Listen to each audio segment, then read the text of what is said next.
This is Recruiting Unfiltered. He's a Division I player. Committed for suicide, basically. We're going to cover the full gamut. The roster limits actually become a detriment.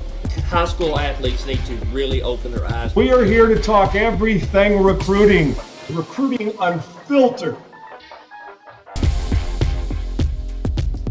All right, guys, welcome in. I am Sean Salisbury, joined by Rachel Brown, one of our scouts and a social media guru, along with Larry Perrin, our executive director at NSR. And we got Brett, the producer. That's kind of how he's ubiquitous. He's everywhere. But we're here as we are every single week to break it down. We're going to get to our NFL post-draft coverage. And you say, well, what does that have to do with recruiting? It has everything to do with recruiting because some of the best players in the world and some of the great Hall of Famers didn't get their name called or didn't get their name called on the first day.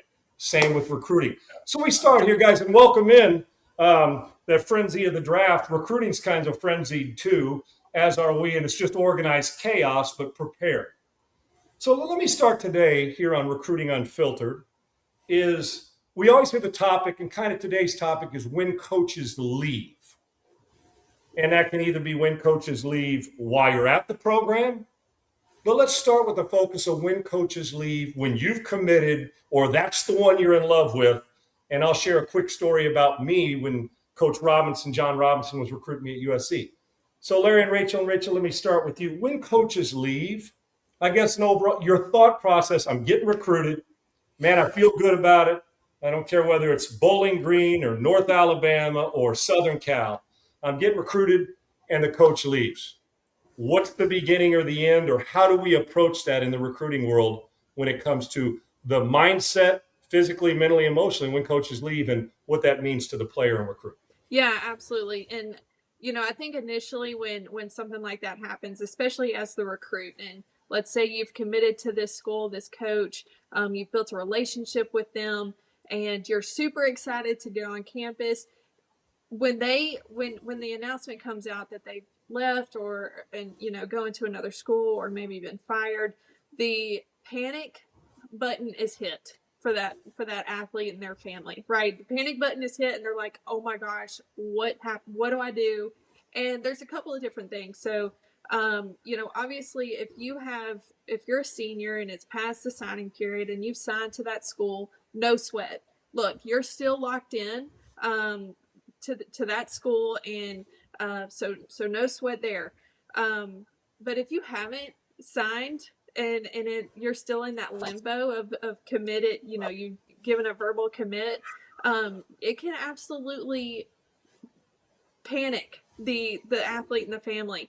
And so our advice when that has happened to a couple of athletes that I've worked with personally, the first things first is you need to get in contact with the new coach, obviously, and it can be a little while before a new coach is named. So, there's a limbo period where it's a little stressful, but getting in contact with the new coach, seeing if your commitment still stands, because that coach does not have to honor the commitment, which again can be a little dicey, but I think initially, like I said, the family feels a little worried, but with us, we got them through that, and it always works out in the end. But it is tough. I mean, as a young athlete, building a connection with a coach and knowing that they're going to be there and they're going to help develop you, and then for it to just it kind of feels like their legs are cut out from underneath them. It can be tough, absolutely. It's so coincidental that we're having this discussion about coaches leaving and new coaches coming in and stuff today. I've got a situation in a minor sport, but where I'm having to deal with kids wanting to transfer because a coach left and went to another school. I'm having to deal with kids who had committed to the previous school, are still kind of wondering if their commitment is still valid. They're wavering on that deal, and then I've got the new coach coming in that wants to meet with me so I can help him with his incoming class and to solidify the kids that he's got committed already. This is a in-person personal meeting with a college coach. And so it kind of it's panic time for some, but the cooler heads that will prevail will come out on top. And like Rachel said, coaches don't have to honor these commitments, these offers that they've given to these kids who have already committed. But if a coach is smart, a kid has bought into the program, a kid has bought into the school, that's a good fit. They may not be the perfect fit for your scheme, but this kid's all in about this university. So it behooves the college coach as well as the athlete to reach out to that athlete and see if their commitment is still solid. We don't pick schools based on coaches a lot of times, but then a lot of times we do. And so it's an important part of the mechanism that we use to choose where we want these to go to school. At least I did. Here was another thing, y'all, and it's not just head coaches; it's position coaches while you're in school. Okay, position coaches maybe that have recruited you to bring you onto the program, not the head coach, not the whole staff. But you got to think about the position coaches as well, because I had that kind of change happen to me in college, Sean, and it was an adjustment. And it was adjustment. So, we have to learn to deal with the new coach's personality. He needs to get to know us as athletes and people, and develop the room and the continuity. So this thing's fluid all the time. There's no doubt, and I do want to get into the at the time frame if that coach leaves. But first, and both Rachel and Larry, great stuff, and both while I was in school and before I got to campus at USC, I got hit with both. Now, I know times have changed, and Larry, you hit it, that people don't go to school because of coaching more, which saddens me how recruiting's changed. I did. I loved USC. And this isn't a pat on the back or anything. It's just to give you perspective from whether you're the top recruit or a kid who's a 2-star or a 3-star waiting for opportunity. I was the number 1 recruited player in the country when I came out in 1981. And so I was getting recruited by everybody, but still there's the fear factor of when it happens. And for me, Paul Hackett, who was the great offensive coordinator and was a head coach at USC later on, one of the great offensive minds, he recruited me from the get-go. And Coach John Robinson was there. And during the recruiting process, I know 2 things that happened. The last day before signing date, the last visit, Coach Hackett and Coach Robinson were in my living room. And this is what ended up making me go to USC, because I loved Coach Robinson. He felt like second family to me. And I sat in there, and before they left, Coach Robinson looked me in the eye. He was wearing his national championship ring. And he said, listen, we want you, and we're going to create an environment to allow you to be successful. You got a chance to be great at our university, but, and I'm 17 years old at the time, I'm the number 1 recruit in the country. You're supposed to tell me how great I am. I come from a great family. You're supposed to tell me I got a chance to start. And I learned about perspective and how to compete. And he said to me, he goes, regardless if you come to USC or not, we are still going to show up on Saturday and we are still going to win. He walked out of my house, hugged my mom, and shook my father's hand. Coach Hackett did the same. They both shook my hand. They left. They got in the car, drove away. My pops on the steps looked at me and he said, hey, you may want to be a part of that program.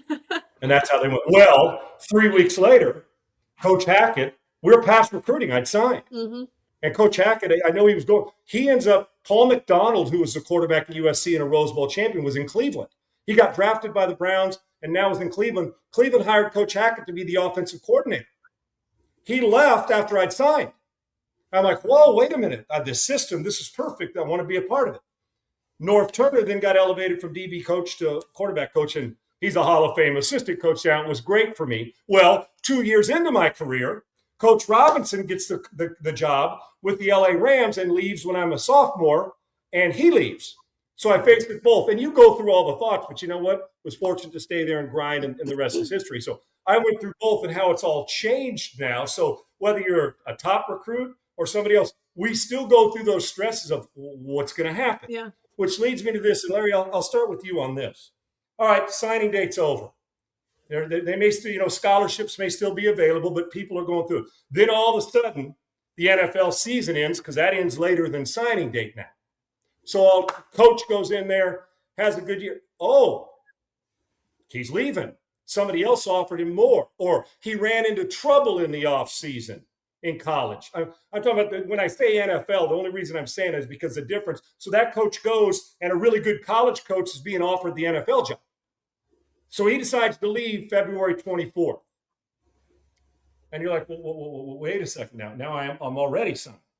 And now they're bringing a guy in. They're late, and scholarships are gone for most part to your second and third choice. I don't care what school it is. It can be any level, division. It doesn't matter. And so that coach leaves, or the Division I coach that left to take the NFL job, or the Power Four. Now the guy who was not a Power Four takes the Power Four job, and you're left there, and you're a guy who that was yours, and now there's no scholarship available at your second, third choice. So if I'm that athlete, Larry, what do?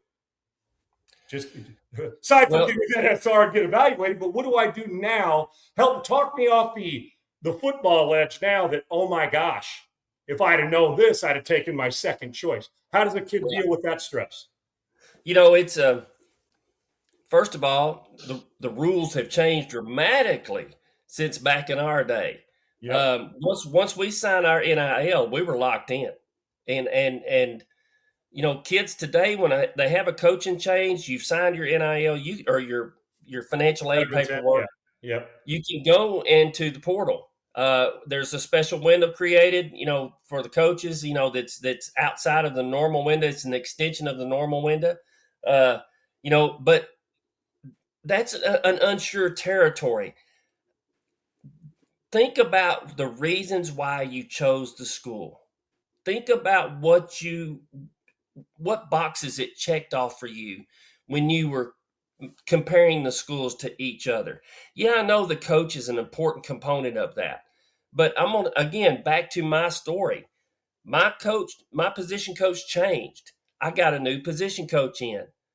Best thing that ever happened to me is when I got in front of Charlie Strong and got to be taught by that guy. It changed my career. So the grass may not always be greener on the other side. Let's look and see what's going on here first, and always reflect back on all the reasons that you chose that school. What boxes it check for you?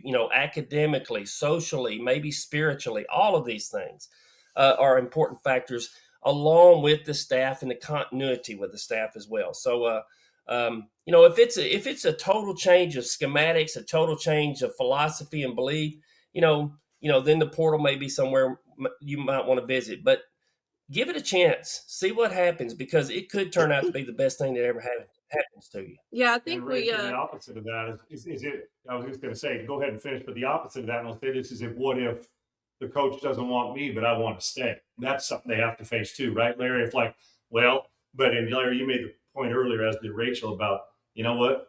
And for me, North Turner was one of the best things that ever happened to me too, being replaced. So the time of giving it, and you hope, but in the days of, you're a good football player, they'll find you. But at that point in time, once you've committed, you like to think that there's other coaches would have in mind. But if you're a good coach and you replace them, you come in and you evaluate the guys that have been recruited, and you hope it still fits into that same box. Rachel, please continue. Sorry about that. No. You're absolutely right. And I have a similar story. I mean, I was recruited by what I would think are legendary coaches in the softball realm. But they left after my sophomore season. They retired, and we got new coaches in. And it is hard. And I think all of us come from an era of loyalty, and you're going to stay there and you're going to grind it out. I think, unfortunately, that's obviously not the consensus or the norm anymore. When a coach leaves, athletes are now like, oh, that's my opportunity to jump, so it is a different, when we're talking about it, I do think we have a different view of it, because we're all in that position where coaches changed, and we stayed and stuck it out and fought for our position, and we're loyal to the school. I don't think that's the same mentality anymore.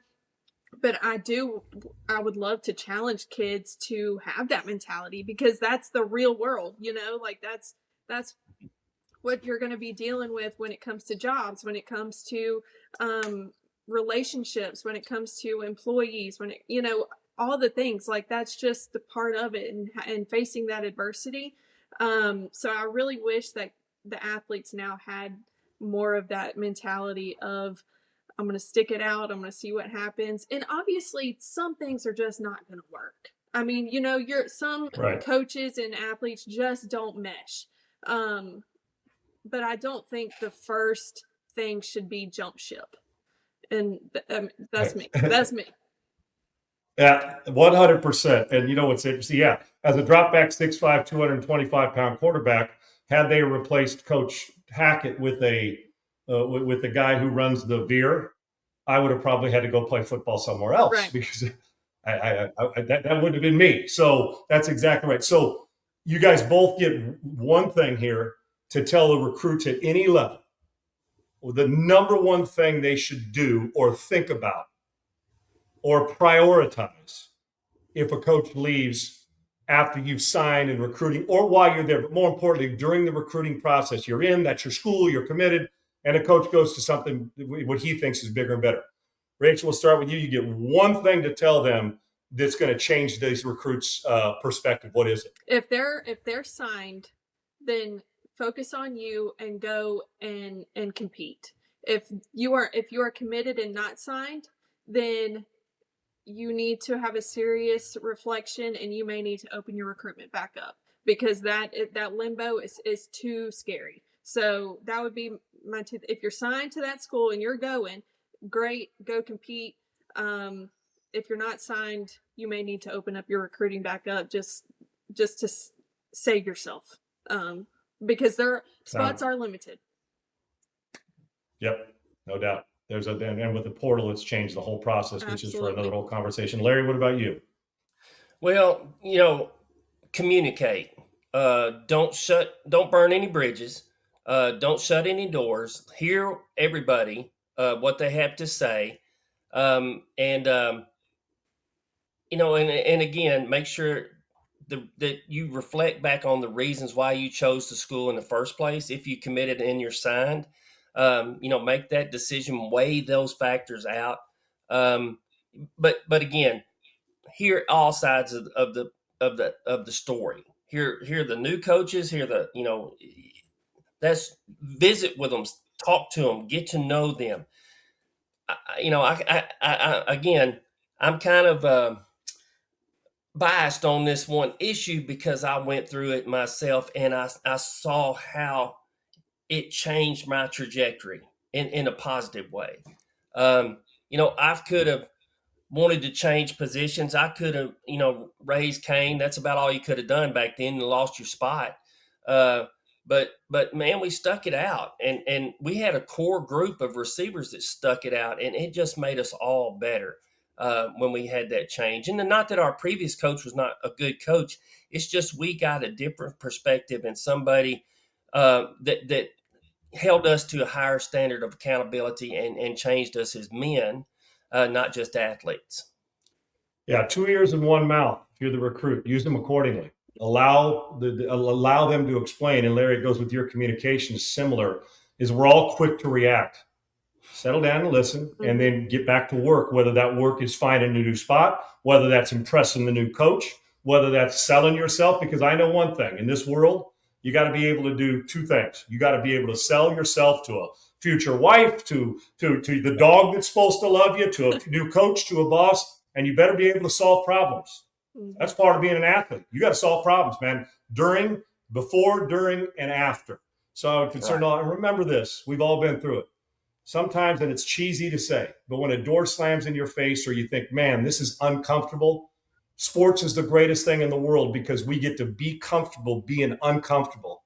And once you solve that, the rest you'll roll. So don't shut anything off until you have all the answers, or at least all the answers. You've got your question. At least you got the answers you heard. Now, you can make a smart decision moving forward. It's Rachel Brown, Larry Perrin. I'm Sean Salisbury. Brett, the producer, also here. Let me switch, guys, for a couple minutes on topic. I don't know how many people watched the draft. The draft just ended, 7 rounds. It's 3 days, and what a frenzy in Pittsburgh. What a great football town, and great host to this weekend. Lives are changed. Some are disappointed draft day and the 3 days, and some I can't believe it. They thought they were going to be a second rounder in the first, thought they were going to be the 12th. Ty Simpson didn't know where he was going, and now he's a Ram and gets to learn. So there's a lot of great things to love about it. So just both of you guys, Rachel, I'll start with you. Kind of your overall thoughts on the draft. And there's a lot of similarities to recruiting, even though you can't control where you go as a draft pick. And you can most of the time, if you're getting recruited by more than one school, options. Your thoughts on the draft and how that kind of applies and what you thought about this past weekend. Yeah, absolutely. Well, the draft means something different to me now. And just because my husband was drafted in the baseball world. So I look at the draft in a new lens now because I was with him during the couple of days that the baseball draft was going on back in 2016 when he was drafted. And man, the stress, and the hope that is there day after day, just waiting for your name to be called. Please let my name be called. And his was, and man, what an incredible moment for his family, our family, just really awesome. So congrats to all those guys that were drafted. But I think one thing that I thought was really cool was that an athlete was drafted at every level except, I believe, the NAIA level. And I'm going to let y'all football experts kind of talk about this a little bit more, but as a recruiting expert, what an encouragement. Like that is if I'm an athlete and I'm at a D2 school, or if I'm at, D3, whatever, like go and thrive. Go be in the best environment for you and thrive and see where it can take you. But I'll let y'all talk about the semantics and the real football stuff. But as a recruiting expert, I thought that was really special. No question. Larry? And Rachel is a recruiting expert, as are you, Larry. So what's your thoughts on this past weekend and the draft as an overall whole? Well, I like the Ty Simpson story. There are other stories out there about athletes that shot themselves in the foot, basically, and did not get drafted. Yeah. That's a whole different subject. Here's a cool story about one of our own NSR kids. Carson Beck played at Georgia, blows out his elbow against Texas, has major surgery on that elbow. His draft prospect at that time was done. So he rehabs, he works his tail off. He gets an opportunity to transfer to Miami. He takes him to the national championship, has a great year, and his draft stock may not have gone back to where it originally was, but he got back into the conversation, and he got drafted in third round by the Cardinals. That is a great story. That's a young man who persevered through several layers of negativity to get where he's at. And I applaud him. His family, the super people. I just, who'd have thought when I met him when he was in the 9th grade at Lake Mary, Florida, and he was 6'4" and he weighed about $160, but he could throw a baseball hard. And you could just tell he was a different athlete. And I just look at those kind of stories like that. We all hear the Michael Orr stories of the draft, all that sort of stuff. But what about those resilient athletes that went down in draft stock, but clawed their way back to the top? That's my take on it. That was my whole weekend right there. I was so proud of them and proud for Carson and happy for Carson because I know what he went through. It was awesome. Boom, up here, you're at Georgia. You get hurt, they decide to replace you, you transfer. There's questions all off season about who is Carson Beck. He's 6'4", 225. When he walked in a room, everybody, who is that guy? And then his performance matched. He showed toughness. He can throw it through a car wash without getting it wet, and he can actually hit the car wash. So I think the greatest thing that happened to Carson Beck was getting kicked in the teeth and then be able to overcome it. And I'm telling you, don't blink, but by the end of this season, he very well could be starting with the Arizona Cardinals. You keep an eye on that one. When they get to that, the first, second, third rounders, they expect things from you. But your draft is built. The core of your team is late second, third round, all the way to the 7th. Those are your guys running down, guys who don't have to play, go to work. Resilience and perseverance. And Rachel, you made the point about different, divisions, 1, 2, 3. I just encourage kids to add a little history to your knowledge. So you can't be an expert in anything unless you understand the history of it. Go find out where Walter Payton played. Go find out. Just go through the Jerry Rice. Go. I'm not going to tell you. Do homework or something. Go find out where a lot of these guys play, and say, "Oh, just because I'm Division II, man, my football hopes are over." Oh, no. Or Division III. Oh no. Unlike college sports and high school recruiting now, where if you're great, like we mentioned, they'll find you. Not with the way the portals change it. You can be a really good player, and they don't find you unless you're getting evaluated properly. They got eyes on you. But the NFL's got eyes on every program. It's shifted more. The NFL, if you're a really good player, you're going to get a chance, whether it's in the second round, seventh round, free agent, it doesn't matter. Because once you get to camp, all the names are off the back of the jersey, and now you go compete. How do you know that? Because I lived it. Not a pat on the back again. I was supposed to be on Mel Kiper's list, the top 5 pick in the draft. Not top 5 rounds, top 5 pick. Shredded my knee as a sophomore, shredded my knee as a senior, lost 2 seasons, went to the combine, thought I did well, knee still rehabbing, bam, didn't get drafted. And that was 12 rounds. From a first-round pick coming out of high school to the USC and Gil Brandt loving you for the Dallas Cowboys, not get drafted. I remember I fell asleep at my parents' home. By the time I get to the 8th or 9th round, I didn't want to get drafted, so I could just pick where I wanted to go to have a chance. My dad walked in, and I was in tears. My dad walked in, and I've always been competitive. He said to me, he said, get your butt out. The next morning, he said, get your butt off that couch. I had, I think, 12 USC Trojans drafted, and I was living in San Diego. He said, get in your car, and you drive back up to campus. Congratulate your teammates. We're going to find a team. We found a team within the next day. I went to Seattle as a rookie. He said, congratulate him, and now put a chip on your shoulder the right way and go to work. 10 years later, I was able to survive it. The only reason I say that is if you allow it to creep in. I went to a big school, didn't get the result I wanted in the NFL draft. But it happens. Some guys go to a smaller school and get the result. The bottom line is then you go and you compete. And I was fortunate, 6 quarterbacks on the roster at Seattle every day, making plays every day. And before you know it, you're in the league a decade. So I'm just one of many stories. And guys are going to face it this year, whether it's Carson Beck in the 3rd round or Diego Pavia, who's now Baltimore Raven, didn't get drafted. So there's always a chance. And all you got to do is compete. And when the pressure's on, deliver. Yeah. It doesn't matter where you play or what round. You have a chance to do something special and change the course of your life. Because if you don't change it, nobody's going to change it for you. So while frustrated, use that determination, Larry. I know you had one final comment here. The right way. Mm-hmm. Don't let them beat you down. Matter of fact, it should drive you more. If you're the competitor you're supposed to be and you think you are, go to work and prove it. Because the story's even better when you weren't supposed to make it and you do. Yep. We expect Mendoza to be great. We don't know if we expect the 5th round guy to be great. Larry, have at it. Well, this is kind of a personal request, but it kind of ties into our conversation. All of our viewers out there,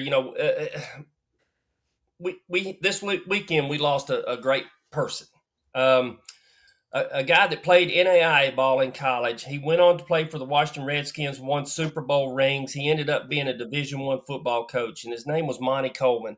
He's a great friend of mine, great person, great example of that dream being fulfilled. Monty signed as a free agent. And just had an amazing NFL career. So, just because you don't get drafted, I didn't get drafted, doesn't mean your dream is over. It doesn't mean that you can't find an opportunity. But, I think the sports world kind of took a step back this week because we lost a major good one in Coach Coleman. Yeah, Larry, I played against him. And the guy 15 years after his career was over still looked like he had eligibility left. What a phenomenal, went to work, and he was 10 times better human being than he was a football player, and he was one hell of a football player. Best to Monty's family. We did lose a good one. We're losing too many of them. Monty Coleman did what great people do. He left a legacy and made a difference on the field and, more importantly, off it. Great message, Larry. Guys, great stuff today. Rachel Brown, Larry Perrin, both experts in recruiting and scouts. Larry's the executive director. Rachel's a scout, but don't let her kid yourself. Our social media wouldn't be able to do what it is without her. Brett, the producer, has got a million hats to wear, and we are so grateful for him. I'm Sean Salisbury. We got more on Recruiting Unfiltered. If there's nothing more than the message you learned today, whether you're a high school kid going to college, whether you're a college kid and a coach left, or you're in the recruiting process and your coach left and you don't know what to do, or you're a kid that didn't get drafted, resilience, persistence, and belief in yourself will sustain you a lot longer than talent. Yep. For Recruiting Unfiltered, for Rachel, for Larry, I'm Sean, and for Brett, we'll see you next time. We appreciate not only you paying attention, but share it with your friends. Like and subscribe.